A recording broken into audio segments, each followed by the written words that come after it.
I used to think pushing my people was what made me a better manager or a great manager, and for a while it worked, but eventually I realized I might be pushing people too far. Early on I was ambitious, I was fired up, I was ready to drive forward and push the team as far as I could push them. And early on, and that was kind of the way that I was. I was ambitious, I was driven, I was hungry, I wanted to prove myself. I wanted to make sure that everybody knew who I was and what I was capable of. Where I screwed up was over time I realized that when pressure started to amount and it started to get a little bit, problems started to come up more often and I had to have answers for them. The only answer that I could have for it was just push everybody harder and go out there and just say, all right, you've got to hit this goal, you've got to hit that metric. There's no questions being asked. You have got to hit this metric. And I would just push these people to do that. Now, see, where you would see that would be a problem is that over time, I never recognized the people that was doing the job enough. I didn't take the time to sit and say, good job, or give them, hey, we're making progress, or hey, we're doing this better. Early on, I never gave them that. I never gave them the reassurance that they needed from me as their leader. I just said, we have got to push harder. We got to push harder. I never took time to say good job. I never took time to congratulate them on the progress that they have made. And the moment it really hit me, it was early on in my career. I had just started really getting results with the team that I was with, and I really had just began getting the ball rolling.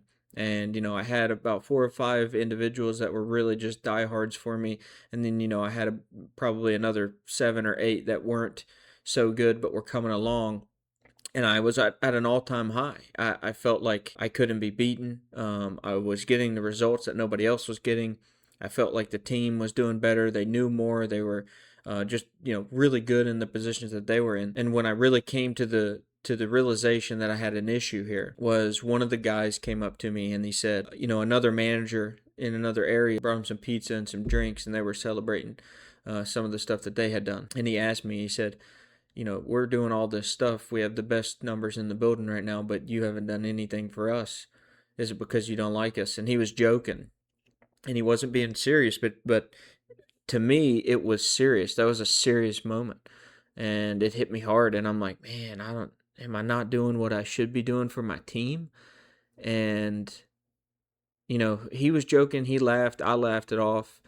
But in reality, it started to dig in right there. And right when it started to dig in and I started to think about it at night, it changed my career forever. It changed everything that I do as a manager forever. It changed everything. And what I realized is that, setting the standards wasn't the issue. Setting the precedent of what we're going to do wasn't the problem. I could do that, but it was recognizing the results that you're getting from setting those standards. And constant pressure can be a bad thing if you don't if you don't recognize the good things that they're doing as well. And that's a hard lesson for me. And that's a true story. That's a real story where I was treating the results more important than the people, and I was treating the process more important than the people.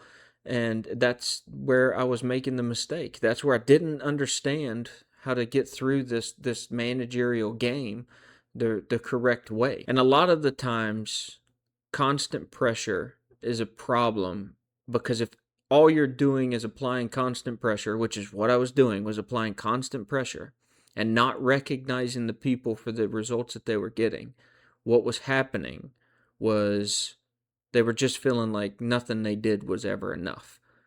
And that is the recipe for a disaster.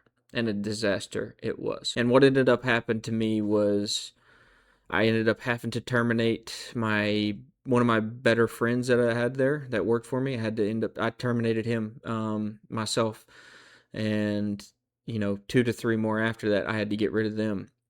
And it kind of sucked because I was firing people for something that I did. It wasn't even they were making mistakes. They were getting fed up with me, and I ended up having to terminate them for my mistake. And it changed my leadership forever. And we're going to get into what I changed. And what I changed after that exact moment to help my leadership and to grow as an individual leader was, I still wanted to set the standard. I still wanted to expect a strong performance from my team, but I would recognize the wins. I would recognize when my team was doing well. I would go speak to them and tell them, that they're doing well. And I would get better at understanding, does this person need a push or does this person just need some support? Maybe they got something going on in their life and a push right now will push them off the edge instead of pushing them closer to, the team and closer to me as their leader. And once I started recognizing that, we started turning things around and I started building strong relationships with my people. And ever since then, I've just had better and stronger relationships with my teams.